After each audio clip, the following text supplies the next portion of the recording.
Well, first of all, thank you for doing this. We really appreciate it. Are you getting a little nervous before this opens? This is one of your babies.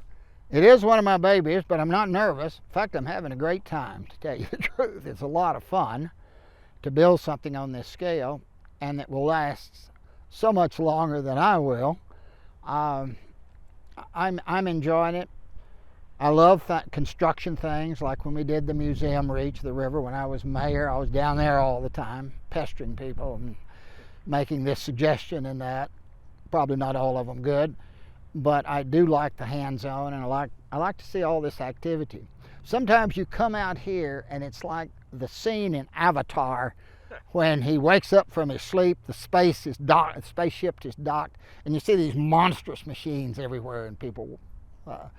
It looks this way sometimes. We've had up to 60 people and 20 or 30 machines out here in 18-wheeler trucks. Well, now this very exciting. Dates back to when? The whole park, before the concept of the land bridge even. How far back did you think we need to do this? We could do this. It was the Volker farm. The Volker farm was perfect for a park in many ways. It had great vegetation. You see it around you right here as you're sitting there. They had really taken care of it, mainly by neglecting it, which is good. You know, nature will do its thing. So I loved it the first minute I saw it. And I had been looking for at least 2 or 3 years for the site of a park to leave to San Antonio. I wanted to do it, but I never could find any place that I liked. They all had buildings on them, or they were in not very attractive places, what have you.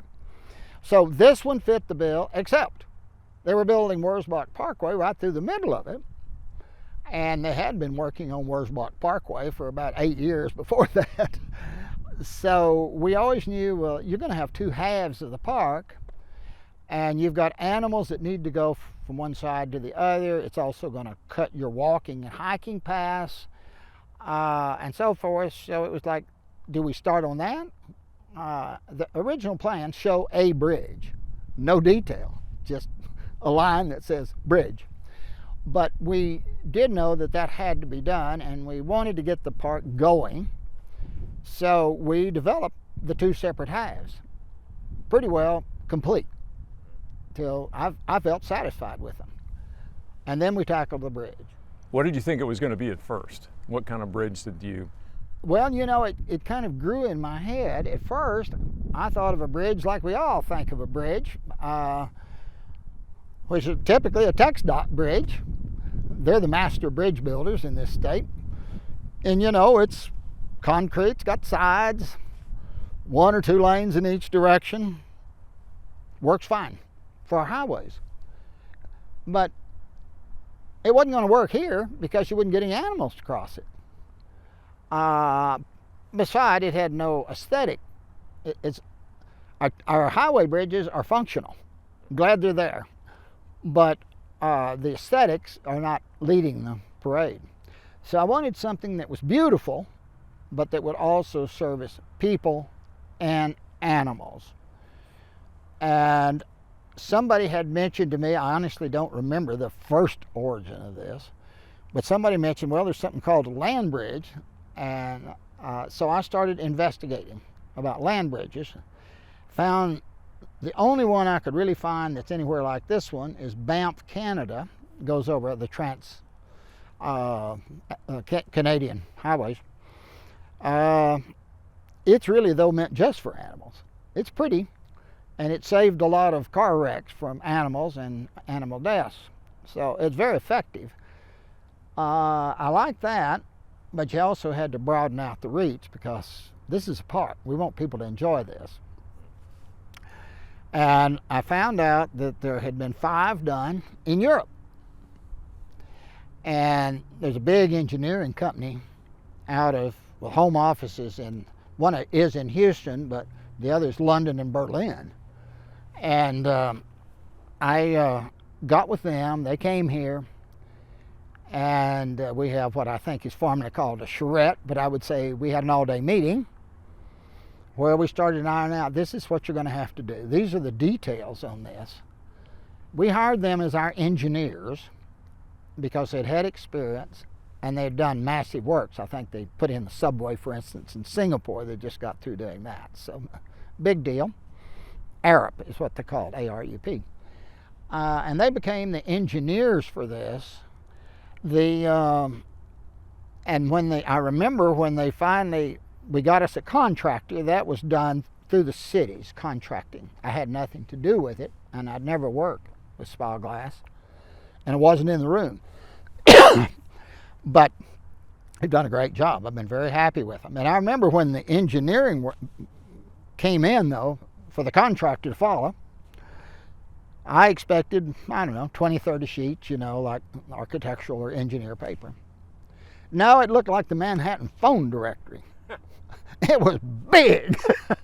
And I was just amazed, from 80,000 ton pieces of steel down to what kind of nut you were going to put through that hole, and what the exact parameters of that were, and what bolt is going to work best on that. Did you ever worry about the money from, I mean, it wasn't cheap to get the land, first of all, for the park. Yeah, $50 million is what we spent on the land alone. And now that was city, and I'm trying to remember how that passed. Was that in a bond issue as well? Cheryl Scully, she was kind of a magician. She was the city manager, but basically there was some money on hand for development purposes, and then there was at least 2 certificates of obligation, which is basically a loan, but our credit rating is very good. So we got that at very cheap rates, and then it was put on the next bond that was coming up. So it was a combination of all those things. But in the middle of this, as people got to saying, well, it's too much money, and they didn't want to put the full cost of it on the project. And me and my big mouth, I said, well, I'll raise $10 million. That has got to be one of my dumber moves. But I did eventually do it. It took about 3 years. And now that was for the park. That was just for the park. Most people were not separating out at that time. Park, bridge, it was kind of all the same.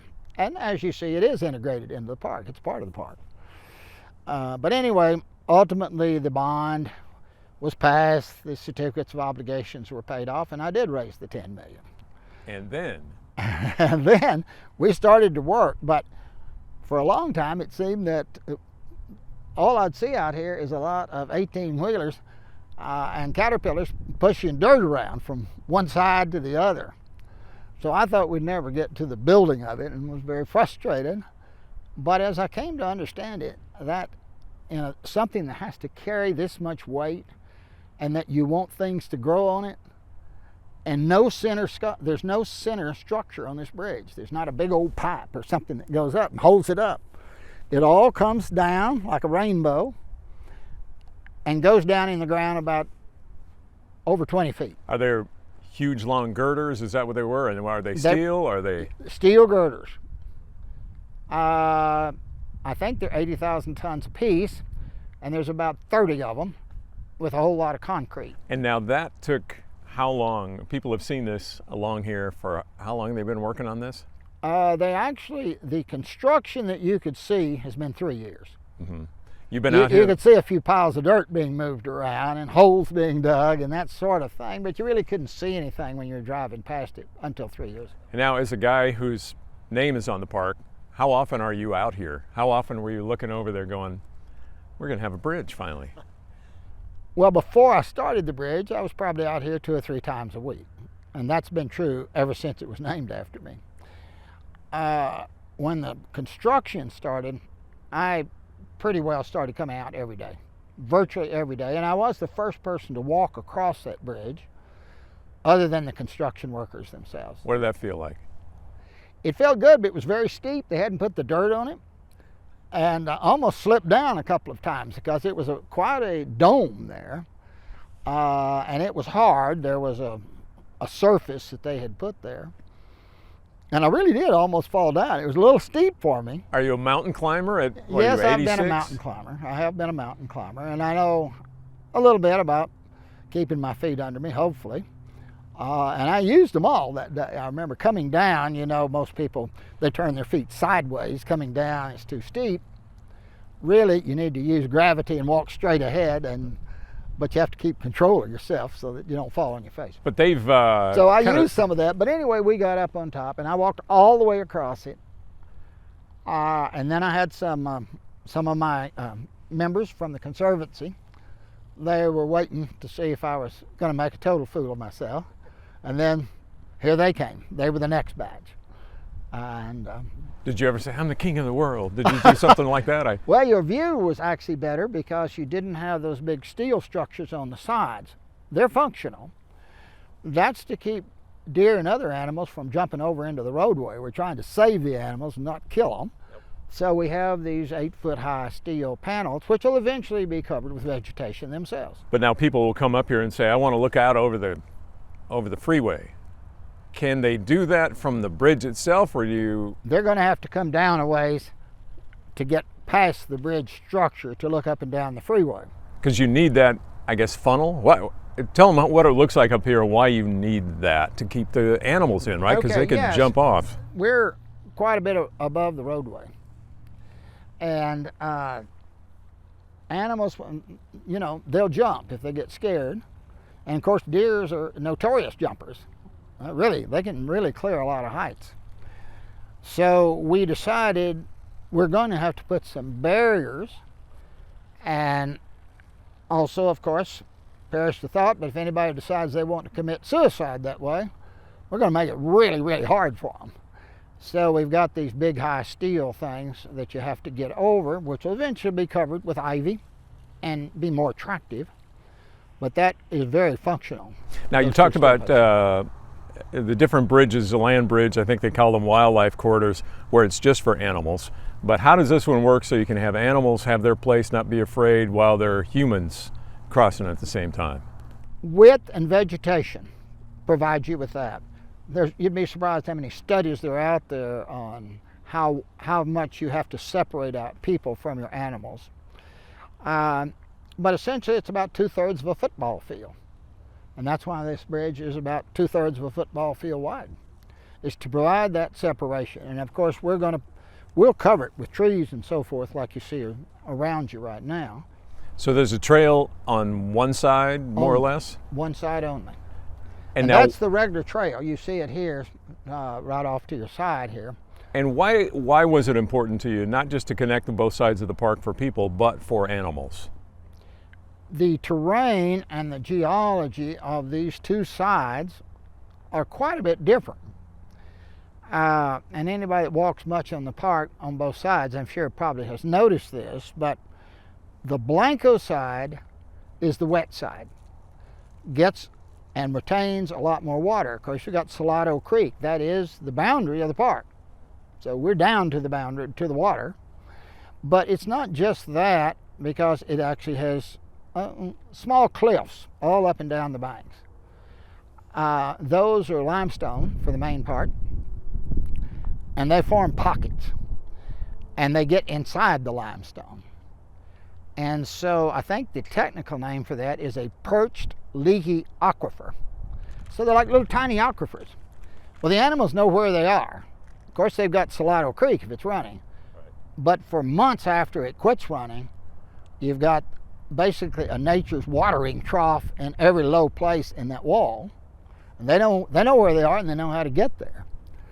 And even if it's been a good rain, you get little waterfalls, which is kind of pretty. And I'd never seen them until you have to get a good rain, and the waterfall is about 1.5 feet high. But it's very attractive. So anyway, because of the water, you have a lot more foliage on the Blanco side. This is more rough-hewn South Texas on the northwest side. So the animals are now trapped. They can't get from one side to the other. So they can't get to the foliage or the water. And several of them have been killed trying to cross this expressway. Also not a very good thing for cars. But they get desperate. This unites their habitat. And now what are some of the animals that people don't realize are out here? I think we have 20 versions. But probably the most interesting thing is the workmen out here have already seen 2 animals cross completely. One was a buck with horns. He walked across, perhaps seeking romance, or maybe he was hungry, I don't know, but he walked all the way across and they saw him. And then 2 days later, a well-fed coyote also comes across. So we now have had our first animal crossings. The park itself has about 20. They're not all particularly glamorous. There's obviously you've got squirrels, you've got armadillos, skunks, and foxes. Foxes, yes. You have some foxes. You have the ring-tailed cats. And I would say more deer than anything, but there are about 20 species when you actually count them up, and almost 500 species of birds use this as their habitat. I've been looking at a red-tailed hawk that's over by the Conservancy, and where they're having their gardens. The kids are doing their gardens. And that hawk keeps a real close watch on things.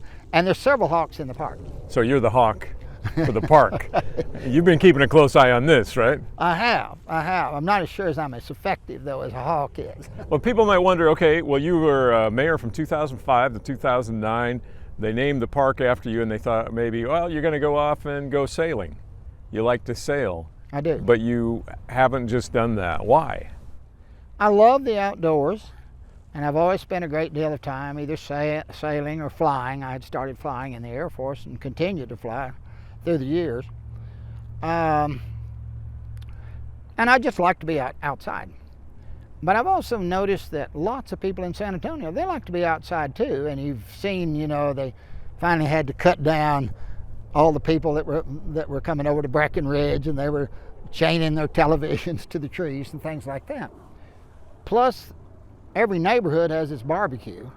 If they don't have anything else, have a little garden or a little yard, and they have a barbecue and invite their friends over, which is a way of nature itself. So, those were all things that I like to do. I didn't, once I was out of office, your initial feeling is there's a lot of difference between being a former mayor and a mayor. I found that out when I was raising money, by the way, hitting people up for big sums of money. When you were mayor was pretty routine, and you got what you wanted. But been out of office 10 years, try it then, see how you can do. You got to do a little more talking. You still did, though. But it's hard work what you're doing now. You go into work every day. Yes, I go into work every day. I have officially retired from the law practice. 52 years, by the way, though. And 10, of course, I was a judge here in town. But I go in the office now and I do work some things I'm just interested in, but also for the citizens of San Antonio that I'm especially interested in, because I find that is very satisfying. My wife says I do as much work, but one big difference, I don't get paid for any of it. But that's okay. I'm at a stage in my life I can work without getting paid for it. When you look back at the 4 years you were mayor, first of all, I remember a couple of the debates, but what did you want to do as mayor? And now looking back at your legacy as mayor, what brings you the most pride? What's your biggest accomplishment? Probably the museum reach of the river. That had always been so outrageous, rationally, that was done, the original 1.5 miles of what I call the U, or the horseshoe, that was done in 1940. There hadn't been too much done since 1940 till I became mayor. Yes, they extended a little branch of the river over to River City Mall and, helped the merchants over there, which is fine. But to really, the real river was just that 1.5 miles. So one of the things I really wanted to do was to try to extend the river from county line to county line in as much as it could be done. That's 13 miles. I finished the museum reach, and I started on the Mission reach, but then I ran out of time, and Nelson took that over, did a great job, and he finished the other half. So we got it all done. Now it's 13 miles and not 1.5 miles. So probably that was it, but I'd say this is a close second. The size of it, the grandeur of it, the fact that it's the only one in the United States, and very muchly plays to my love of nature. And now parks, also a big part of what you did, not just this one, main plaza, that kind of thing. That was the first one I did, and I caught some lessons on that. Caught a little flack on that. I did catch a little flack, but in the end, I would have probably have made it no open streets. In the end, I had to compromise, and so now there's 2 open streets and 2 that are closed. And we did help in Main Plaza. It needs some more work right now, in my opinion. Wasn't entirely successful, but it was a whole lot better than it was. The other thing that I had talked about, other than the park and the river, was the more unglamorous part of San Antonio, which is we have a lot of homeless.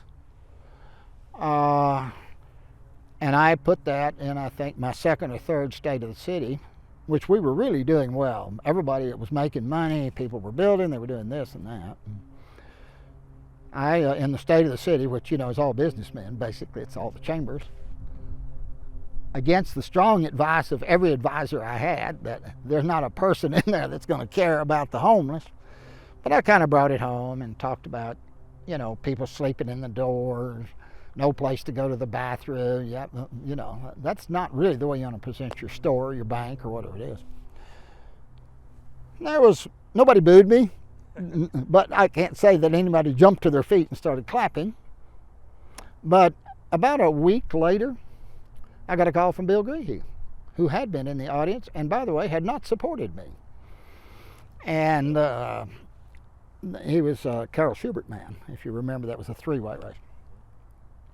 But anyway, big gruff voice comes through and he says, "Are you serious about wanting to do something for the homeless?" I affirmed that I was completely serious. And he said, "Well, I want to be involved with that." I expressed surprise at that. I said, "I didn't know you had much interest in the homeless, Bill." And he says, "Well, that's how much you know about it, Mayor."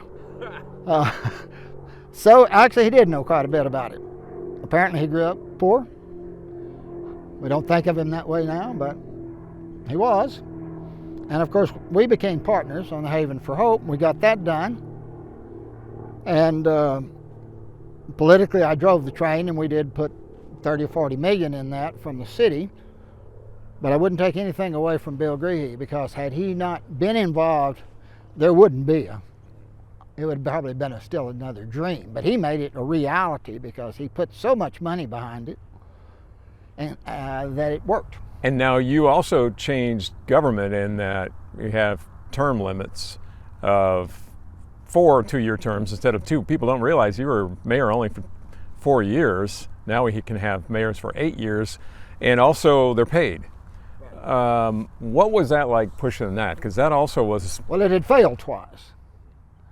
And I didn't take on the payment on that. I only took in the term limits. And we got that on the ballot, and there was quite a lot of differing of opinions. Those very strict term limits had come about when there was a lot of corruption in city government. 2 councilmen and another one very close went to jail. And people of San Antonio, especially the business community, they weren't very impressed with our city government. So they put in these very strict things. 2-year terms, can't succeed yourself, that's it for life, you're prohibited from life. But as I went along and we were building these things that you had mentioned and we've talked about, I could see other things we could do. And I could see how we were helped back. Not just me, but the councilmen themselves. They had a bunch of things that had been getting split out in tents. Couldn't do much. We changed our way of at least figuring necessity having a role in it rather than just split it by 1/10. But also, I thought just moving ahead as a city wasn't working as well as it should, even though we were able to accomplish what we talked about. And so I wanted to double it, to give people 8 years instead of 4. It was voted on by the public and passed. And so that has now come to be. After I was gone, somebody else passed. I forget who the mayor was, but they got people paid. I didn't touch the paying because I was looking at 2 failures before to do exactly what I was trying to do. How did you get the political capital to do all that? Now, looking back, I mean, those are some of the things were controversial. I mean, parks are always, or have been, popular, but this was kind of an expensive north side park. The bridge was seen as north side. We don't need that on the south side. Things like Main Plaza. Some of those were pretty controversial, yet you got people to vote for that kind of thing. How did you do that? Because that might not be possible today. It might not. But most of it was hard work. I tried my mental frame of mind. I'd had a rough fight to get into that office because, you know, Julian Castro, Carol Schubert, me. And for a long time, it was lawyer Phil Hardberger was also running.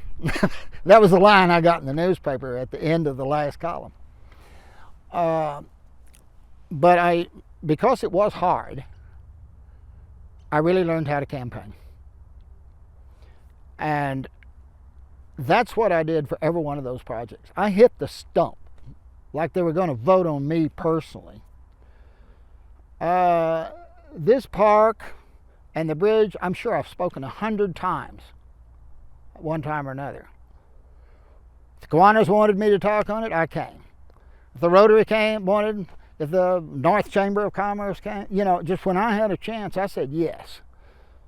And every one of those, honestly, was a sell. I think it was a good sell, but it was a sell. I was there working hard to get people to say, that's a good idea. And once people see the body politic begin to coalesce, then you start getting some names that never had much to do with you before, but they think that idea is a good one. Red McComas is a good idea. It's a good one. He came kind of fully aboard finally on all my projects, but I think he was not so fully aboard at the beginning. How do you twist a Red McCombs arm? You don't twist him. You hope to talk him into something. It may take a few times. But also some of the, you know, the other people that have been the old voices here in San Antonio, many of them have passed on, of course. Bartell Zachary. I had no close relationship with Bartell, but I really liked him and I thought he was a great citizen and an honorable man. And he helped me on every project I did practically. He was right there and you know, he's an engineer. He's our biggest engineer.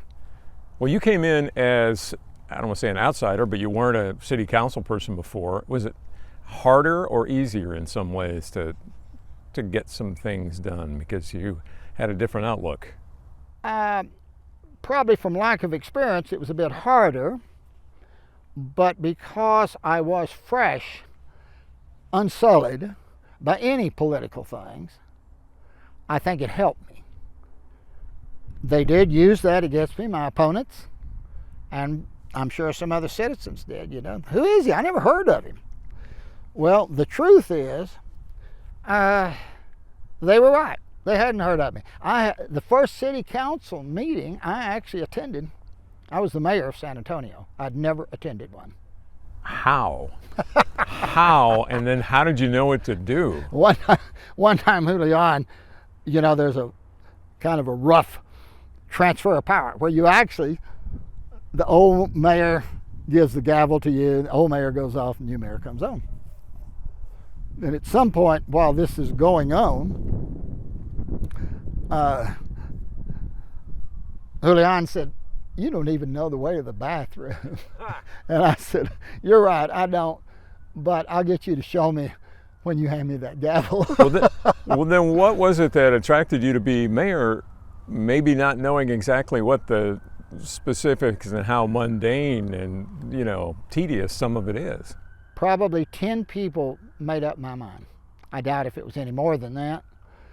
It was Clifford Martin, Mike Belden, Bruce Bugg, Bartell Zachary, Ed Whitaker, they all had separate conversations with me. Well, certainly wasn't a huge number. A dozen would catch it.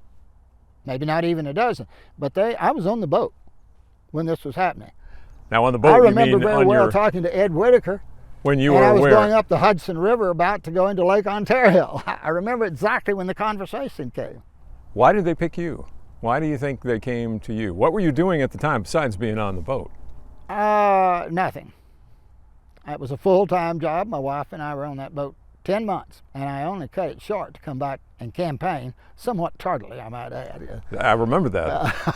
I was the last one through the door. Toward the end of the summer. That's right. And now, so you were retired. You've done all kinds of things. I had retired. I'd been in the Air Force. I'd been in the Peace Corps, and I had been a judge for 10 years in the state system. And I was more than 65. One of the few times, by the way, to be more than 65 is an advantage. So I was fully retired, as I still am, from the state of Texas. The state of Texas carries my retirement, which is generous. For the judge. For a judge. Fourth Court of Appeals? Fourth Court of Appeals, and you get 3/4 of your salary for life. So that was good. So I had that money coming in, but I was not actually working. I wasn't doing anything. And mixed feelings. I love being on the boat. I love absolutely answering to no one. As I used to say, the biggest worry you have when you're on a boat is the wind going to get up tonight? You know, that's about as heavy as it gets, you know. So we really had a great time. I'd wanted to do that for years. And then I started getting these calls. They got this mayoral election. The people that I were talking to said, we don't like the hand that we're being dealt with. Why don't you come and run? I'd been elected to justice and then chief justice, but that was about all the politics I'd ever had. That's a whole different kind of race. Whole different kind of race. But there's some commonality, but yeah, it's much more gentlemanly for one thing. Anyway, they just started calling and said, I think you ought to come home. At first, I really did say no, because I was having a good time. It was my first year to be free in my life. I was in late 60s. I'd always worked since I was a kid, worked my way through college and all that, never not worked. And I was really enjoying not working, not doing anything. And then I finally got talked into it and came home in September. Your memory is correct. And the campaign had been going on about 6 months, but so certain people were locked in, but a lot of people were not locked in. And it began that way. Slowly, didn't look like it was going to go anywhere, to tell you the truth. There were a couple of times I thought, this is going nowhere. I might as well get back on the boat, because my polling was poor. I think early on, he was young and vigorous and lots of ideas, did make an error. He thought he would wear me down, so he accepted every debate, every single debate, little or big. He was there. I didn't want to do all those debates, but I finally figured out, if I'm going to win this, I got to be there. So I went to every single one he did. We did 68 debates. Wow. I never missed one. He never missed one either. But I'll tell you why I think that it was a mistake on his part. He thought he would wear me down, I'd quit going or something, and he'd keep going. What it really did, though, all those debates, it broadened my scope of the people I knew. It didn't really matter whether he won a particular night or I won. What was really happening, he'd already been on the council for 4 years or more. So they knew him. They know me. So every one of those debates, regardless of how they would have been judged by a hard master of debates, they helped me. I remember on my worst night, it helped me. I remember moderating one of those debates toward the end, and it was two lawyers really going at it. Yeah. I mean, just fisticuffs. I mean, it was tough. And looking back at that, and did you expect it was going to be like that, or no? I didn't know it'd be that hard. Julian was a very tough opponent, And, there was a lot of people that knew him from the council. They liked him. He spoke well. And He gave me a good workout, but he didn't wear me down.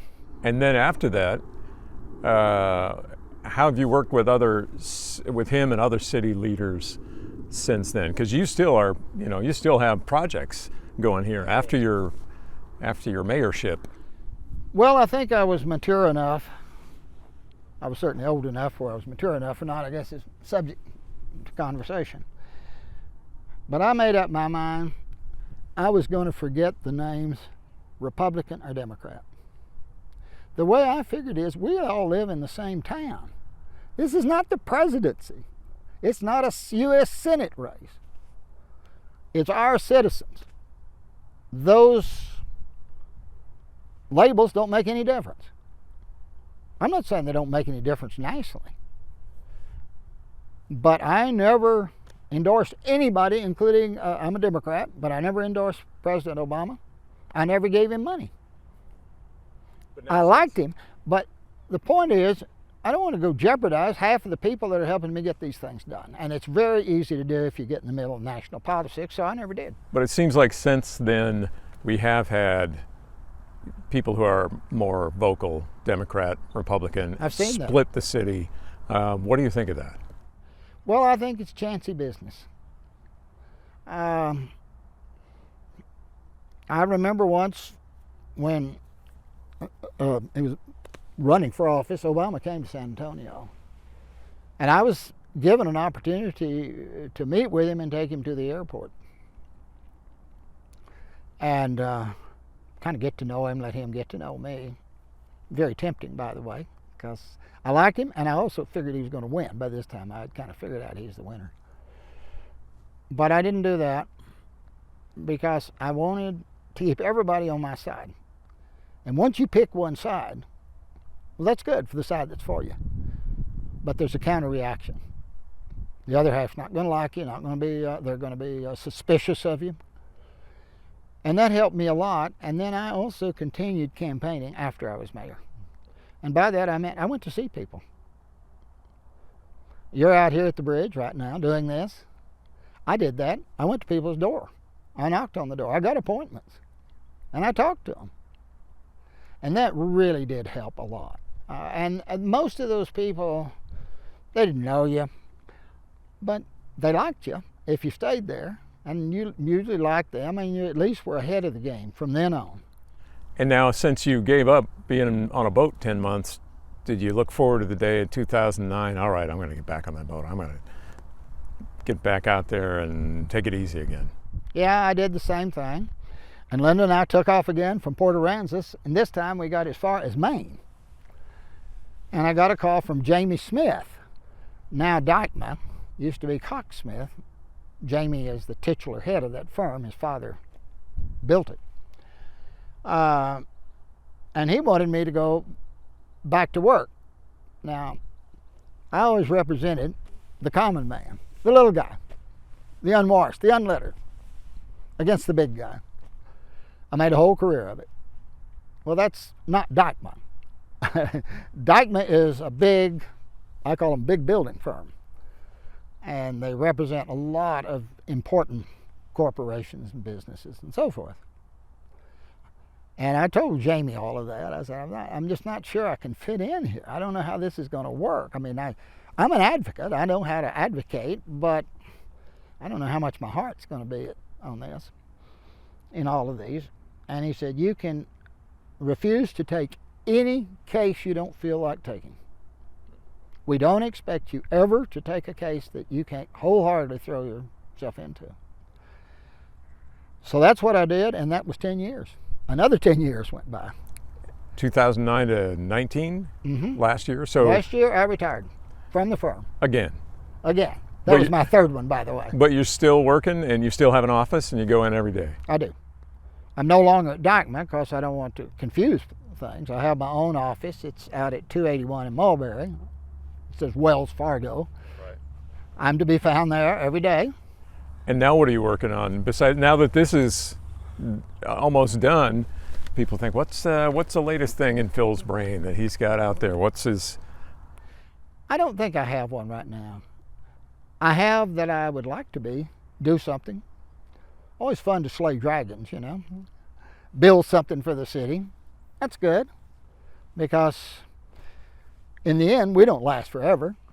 And it'd be nice to leave some things behind that people can enjoy a good deal longer than our meager lifespan. How do you like having the name on the park? Love it. And I am really happy. I want to give Julian credit on that.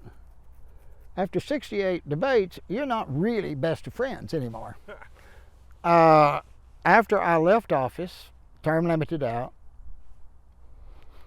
he ran. I was out of the picture. He won. During that term of office, some of the council people came up with the idea, no prodding from me, it never even occurred to me that they would do that. I was happy enough to just have the park, that we'd made a park. But they came up with the idea of naming it after me, which eventually passed. I don't know that Julian helped that effort, but very important to me was he didn't stand in the way of it. And in the end, I think it was a unanimous vote, so I guess he must have eventually voted for it. And I appreciate it to this day, because a mayor may not do everything he wants to do, but he can stop a lot of things. He can really throw roadblocks up, and that didn't happen. You mentioned before about one of the things you wanted to get across was that this represented unity, yes. This bridge. How does it represent unity to you? Well, we started, obviously, as unified the park and the animals and the people. But I do think it has a much larger meaning. And I think unity is the most important thing in democracy today. We're one people, and we're all taught the same civic lessons. And we all want, more or less, the same ends. Security, medical care, a chance to make a living, a chance to advance in life, and that sort of thing. So that a civic structure like a city has some natural strains, but it also it has some natural direction as well. And we think that the bridge signifying unity will help unify the whole city. And indeed, they come from every section of the city. They'd probably rather have one in their own backyard, but they come here. And they come here every day. So it brings us together doing something we love, and we make a better city. And would you like to see a few more of these? I would. I hope this is always a premier park. I'm selfish enough to wish this. But one thing I sure don't want it to be the last park. I want competitors.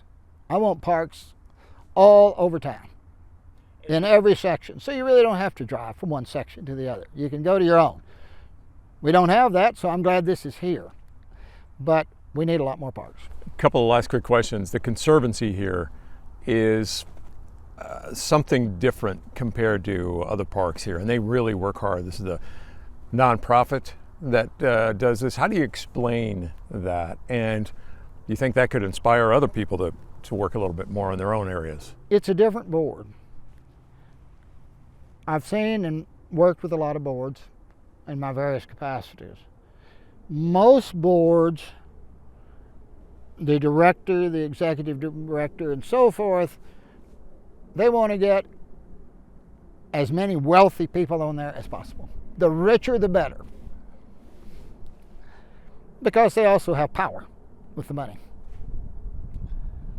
I had a different idea. I wanted worker bees.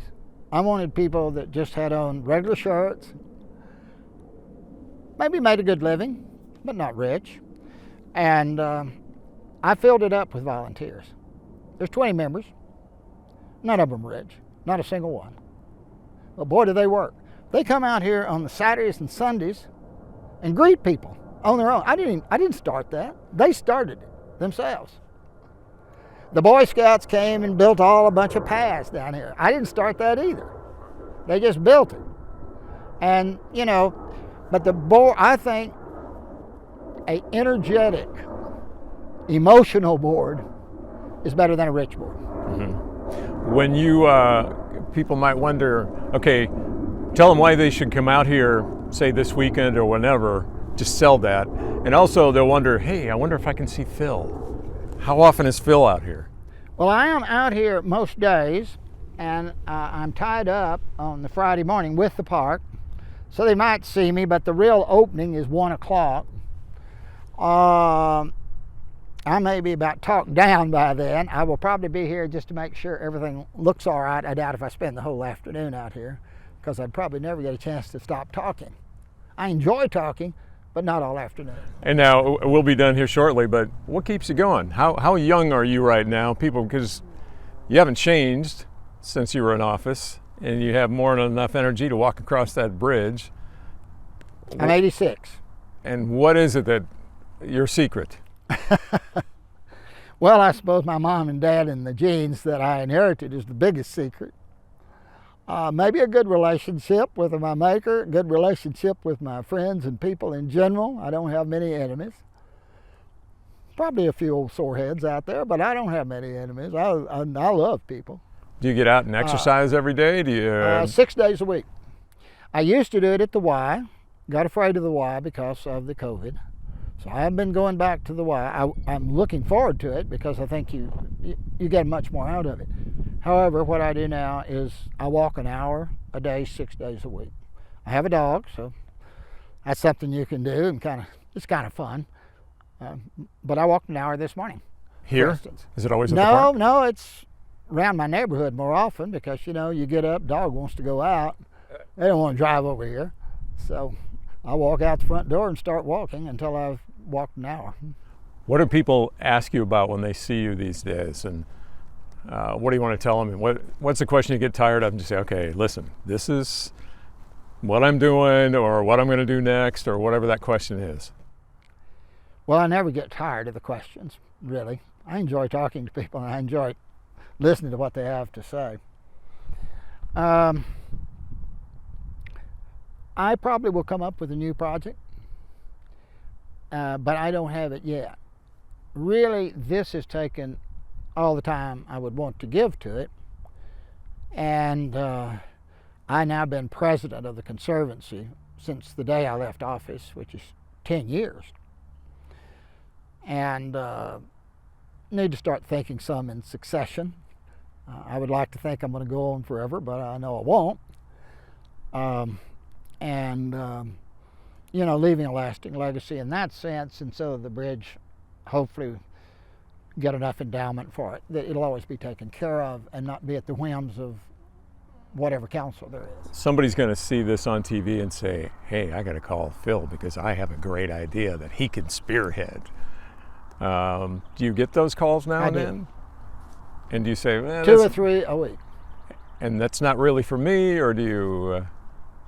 What kind of projects are they pushing, and what kind of things resonate with you that you would want to spend that time? Well, I think one of the big projects that's here right now, Randy, that it appears we've come to a stop on, I hope I'm incorrect on that, is one of the biggest projects in San Antonio, which is the Alamo, and how are you going to do that, and what's going to happen next? They started putting fences around the Alamo 7 or 8 years ago, I don't know, long time ago. Merchants can't get in there. A lot of people, there's committees everywhere, every which way. Huge fight on where the monument. It's a monument. It's great. Heroes of the Alamo deserve a monument. But does it have to be right there? Not really.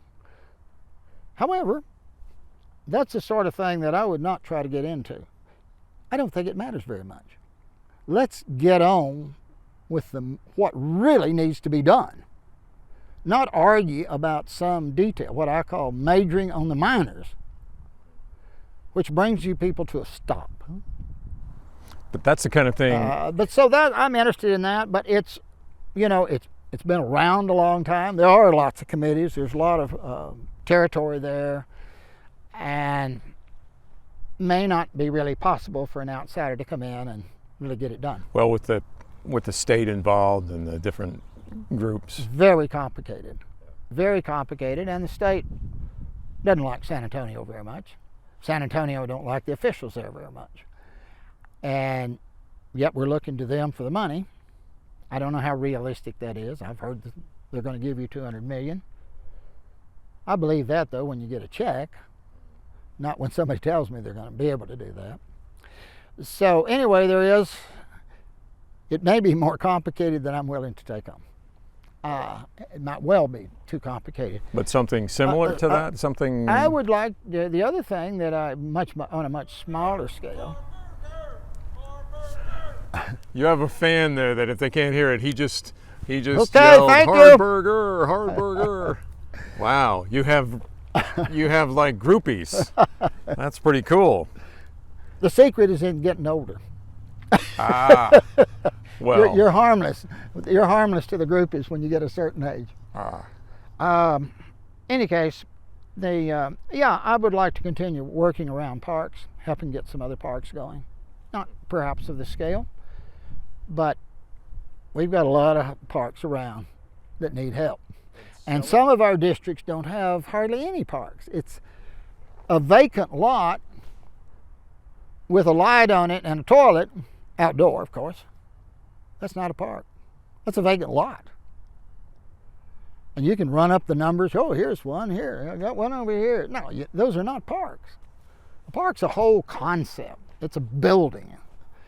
And I would like to see a lot more of those in San Antonio, and I might get involved in at least one more of those. You could sell a few. You could get out there and well, I think meet when they people see this, there'll be a lot of people that say, well, yeah, let's do it over there. Hardberger too? Hardberger too. Hardberger West, as somebody said, or whatever, because the west side doesn't have the parks that it should have. That's probably true all over the place, but. You have any spots in mind? Well, I looked at one pretty seriously. There was some initial request from Shirley Gonzalez along these lines about, Linda says she pushed my button, which is probably true because she said, you always build beautiful things. Why don't you help me do a park? Well, what are you going to say, I'm running out the door grabbing my hard hat, well, what are we going to do it? And we looked at all those parks and so forth. They do have a pretty good one there by the Incarnate Word. Not Incarnate Word, Our Lady of the Lake. Right. And the city has put some money in that. Could you do more? Yeah, you could. You could do it quite a bit, but then Shirley's going out of office now, and she got other things on her mind. But would you want to get involved in an existing park and building that up, or a new park? I think I'd prefer a new park. I believe it's easier. If they've been around a long time, you just get into so much territorial fights. And which all the way goes back to being mayor. You were asking me, well, they didn't know how you're able to get in. That was one of the reasons. They didn't know me. I hadn't built up a cadre of enemies and people that are entrenched in whatever idea it is that they have, and they're not going to change their mind, period. And if somebody came to you or called you up and said, Phil, I got some land, I think it might make a good park. I'd be really interested. There was a piece in the paper this week. It's way out Davala, and I guess it was a dairy farm. There's 2 or 3 pretty good looking buildings there. Possibly that could be a park. It's for sale, so you'd have to get past that. But probably more of the detriment of that is it's small. It's only 4 acres. This is 330 acres. I'm not saying you can't have a 4-acre park, but that's a disadvantage. I mention that mainly, you asked, well, give an example. That's an example. I was reading it and looking at it, and actually went back and read it twice. Well, how big is it, and that sort of thing. And of course, the more you can move towards the population center, the better. Zavala's out there a ways. Is there anything else on the list when you were looking at parkland from before that you think, well, no, or anything that's opened up that somebody might want to donate, get a little tax credit for, that's down on that list that you remember? No, I don't think that I would say anything other than the Elmendorf Lake, which is what we were talking about. A good job has been done there. but you could make that the classiest place in town, including this one. It could be really, really beautiful because you have water, and you could have fountains, and you could have restaurants. I mean, there's just so many things, you know. It would be eye-popping. And a last question here, as you look around, do you still envision more changes, many more changes? No. Now, of course, when I'm gone and there's a new board, and who knows, if it were left up to me, not another tree gets cut. This is it. I am finished with this part. But some planted. Yes, well, you can't have, yeah, well, this will all be planted, and I know people are going to come out here and say, oh, God, it's still just a dirt pile. It's not through. It actually is through. We're planting things all over the place. But it's going to be a couple of years before it reaches its full maturity. As any farmer can tell you, you know, you plant your seeds so they don't come up the next day. But I do not wish specifically any more buildings in the park. You have your own tree. Yeah, I have my own tree, and I hope it will outlive me by a couple hundred more years. It's already 400 years old. It might even outlast you, Randy. Well, I think so. What else would you want named after you in San Antonio? What else is out there still in the back of your mind? I don't believe I have anything else in mind. I really don't. Anything to do with nature, though, I like. I like the idea of the trails a lot. I was glad to see Mayor Pete get credit on that.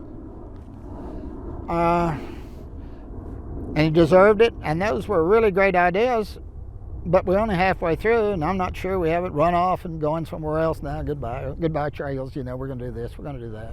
And now one thing I hadn't asked you about is that boat. You still have a boat. People, you say a boat, it's a big boat. What do you have and how often are you there? It usually stays in Maine because I haven't grown fonder of San Antonio summers in my many years here. And I can always remember it, how hot it really is. So we try to spend now 3 months in Maine. However, because of the COVID, we decided we wouldn't go to Maine this last summer. So we did not go. It's in a shed. It's out of the water. And how big is it? What is it? It's a 55-footer. It's 55 feet. And it's a power boat. I've done a lot of sailing, and until this time, I always had used sailboats.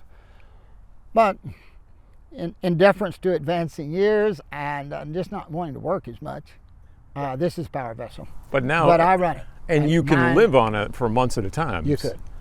And you do. And I do. Where have you been in that? Well, let's see.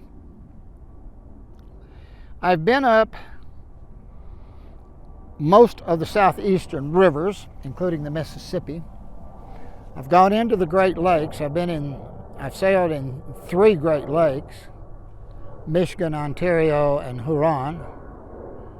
I have cumulatively spent in the waters in Canada at least 3 months. Not always at the same time, but I've been in and out of there several times. We have thought of going from Maine. It's a lot of open water, 800 miles or so, into Nova Scotia. You cannot stay on the coastline and do that. So do you fish off that boat?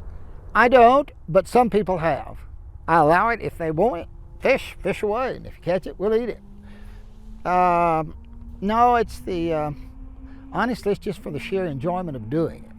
Do you read on that boat or watch? I read a lot everywhere I go. And watch politics? I watch politics and I read, yep. And what goes through your mind about politics these days, both local and national? Well, I'm hoping things will be better. I worry about our democratic institutions and feelings that become so hardened that we can't get along with each other. I think that is very, very bad. And to be quite blunt, I think the United States will be a lot better when President Trump is former President Trump. You've done a lot of things in your career, and some people at your stage, even before then, write books. You ever thought about writing a book? Nelson's written a few. He writes them at a great rate. Yeah, he's prodigious. I've thought a lot about writing them. I've done more thinking than doing, which I sometimes criticize things that happen in San Antonio. We think about it, we talk about it, but we don't really do it. You know, it's easier. I'm afraid I fall in that same category with book writing. Yes, I have had at least 2 or 3, not big, huge publishers, but I have had 2 or 3 reputable publishers that have wanted me to write a book and that publish it. But you know, you got to put your heart and soul in a book if it's going to be much good. And I don't know that I want to spend the next 2 years of my life holed up in a room with a fancy typewriter. You could write out here. You could. And I have occasionally come to the park, grabbed a branch and read till my back got sore. These days you could dictate. You could take your phone Yes, out. everybody says that. You should dictate and you do it much faster. But I haven't actually done that. But I have been told that. What would the book be named? Here's the final word on Phil Hardberger. When you sum up yourself in either a phrase or a book title or a epitaph. I know you got another 80 years, so I'm not pushing you here because we both are young. But what? I've bought my own cemetery plot. It's okay. Oh, okay. Well, I haven't yet. But what would be the book title? What would you write about if you wrote about you, a memoir? I actually have. There's a serious title, and this kind of is the dichotomy of what my book would be about. The serious title, and what a lot of people want me to write about, would simply be leadership. That might be the title, leadership. Now, you know, San Antonio is not Chicago. It's not New York City. But we have been successful. And I have been successful. I've been lucky enough to be successful or worked hard enough at it to overcome the latent ignorance to make it happen. You know, I've flown airplanes. I've been in a lot of countries. I've worked in 5 countries. And made whatever money I had as a lawyer, as a trial lawyer at that. So there's a direct relationship to how good a job you're doing. And I've certainly lost cases, but by and large, I had nothing when I entered the law practice. Now I have something. And then the judge, I was selected by the Texas Bar Foundation as my highest law, that I was the best judge in Texas. And I wrote a law article, and they said that was the best law article that had been written in Texas. And that's the state organization, not a local. So I've been successful in that as well. I love being a judge. It was a good job. But anyway, and then the politics, which we've been talking about and you already knew anyway. So I have something to say. And then I recognize I'm not Thomas Jefferson either. You know, it's kind of maybe small lessons with lots of anecdotes. But the other one is just something like a life well lived. I think that's obviously something you're in the middle of. Well, I feel that. I mean, I realize you don't go on forever. But I have had a lot of fun in life. I've had some setbacks, but not great setbacks. It's been mostly all good. Well, maybe you could write the first half of your autobiography and then look forward to the second half. But I appreciate it. Okay. Well, Thank you very much. To you. Thank you very much for your time, and good luck with the opening. Thank you. That's going to be fun. Thanks.